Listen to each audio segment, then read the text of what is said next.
In Austin, I'm Quita Culpepper. The window to apply for Texas' new Education Freedom Accounts program is now open.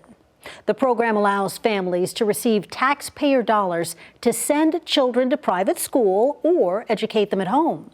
The funds can be used for private school tuition and education expenses like tutoring and textbooks. More than 25,000 students have applied for the program, 8,000 in the first hour alone.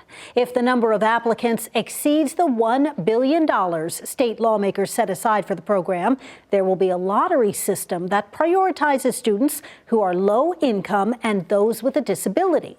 So the program is not first come, first serve. We want families to take your time, find your documents, go to educationfreedom.texas.gov, get the information you need to apply, and the timing that you submit your application will have no bearing on your child's eligibility or how they're prioritized. Even if a student is accepted by the program, they still need to apply and be accepted by a private school. Texans have until March 17th to apply for the program. Sometime in early April, families will be notified whether or not they got in. We're continuing to cover more student-led protests against immigration enforcement. Reporter Jessica Cha was at Leander High School, where she watched quite a few students leave class and stand by the road to protest. We wanted to take a closer look at whether these walkouts are legally allowed to happen. With chants, signs, and spirit, Leander High School is one of many campuses where students are staging anti-ICE protests. And some parents have shown up to support their kids, just like Will Sudhop. She's got an amazing heart and she's a good person, and I'm proud to be her dad, honestly. It comes after the Texas Education Agency released guidance on Tuesday, warning districts about consequences students and the district could face for facilitating protests, saying students must be marked unexcused from class, teachers may lose their licenses, and districts may even lose funding. She's out here voicing her opinion and standing up for what she believes in, and that's more important than a missed day or a marked absent. Leander High School students like Bryce Nielsen agree,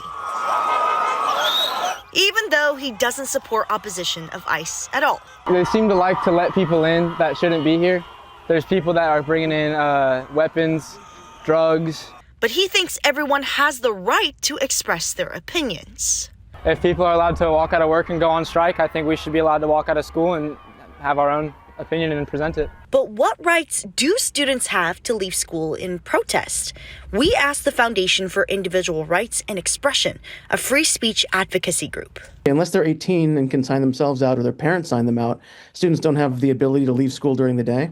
Adam Goldstein with FIRE says school districts and the state look at leaving class to protest the exact same as ditching class. So they could be subject to appropriate punishment like being marked absent. They have the right to protest, just do it on Saturday, right? Like they don't have the right to walk out of school, even though what they want to do is engage in a First Amendment activity when they get there. But he says Governor Abbott and the TEA's directives to school districts are vague, which could cause harm to students in the long run. It's one thing to tell students, if you engage in this protest, you'll be punished.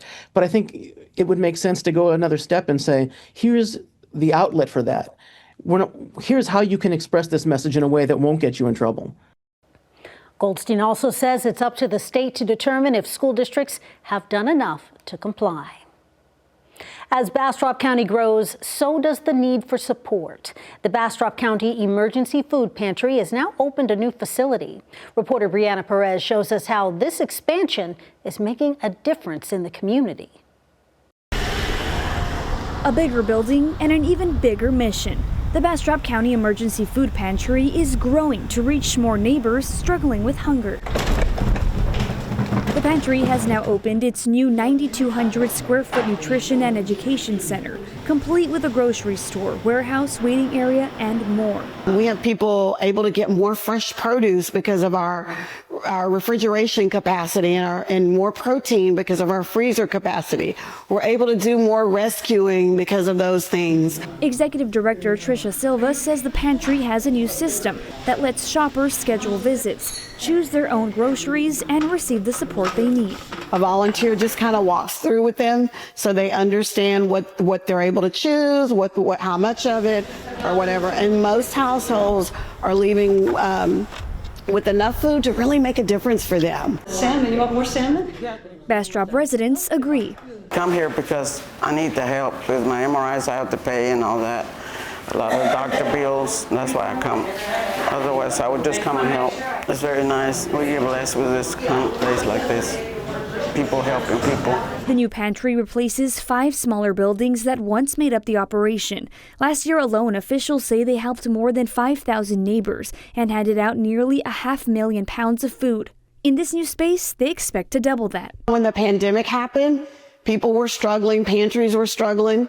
That won't be our story if something, forbid, happens like that again. We're going to be ready to hit the ground. Growing to meet demand and feed neighbors. In Bastrop, Brianna Bettis, KVUE News. The Hays County judge is asking municipal water suppliers, corporations, and groundwater districts to adopt Stage 4 water restrictions as the region battles a persistent drought. Judge Ruben Becerra posted on social media urging entities to pause large-scale industrial water use, halt outdoor watering, and reduce pumping. It comes as the Barton Springs Edwards Aquifer reaches historic lows. We spoke with aquifer officials who say Stage 4 is the highest level of drought restriction possible. And so there's no lower that we can go. And so it just means all hands on deck for conserving water. So the biggest way to conserve water is to stop watering outside, especially your grasses. But then inside, there's a lot of things that people can do too. Only running full loads of laundry and full loads of dishes is a good way to do it. Turning off the water when you're brushing your teeth, shorter showers, and really detecting leaks. No word on how long the Stage 4 restrictions will be in place. And those are the headlines happening in Austin. I'm Quita Culpepper.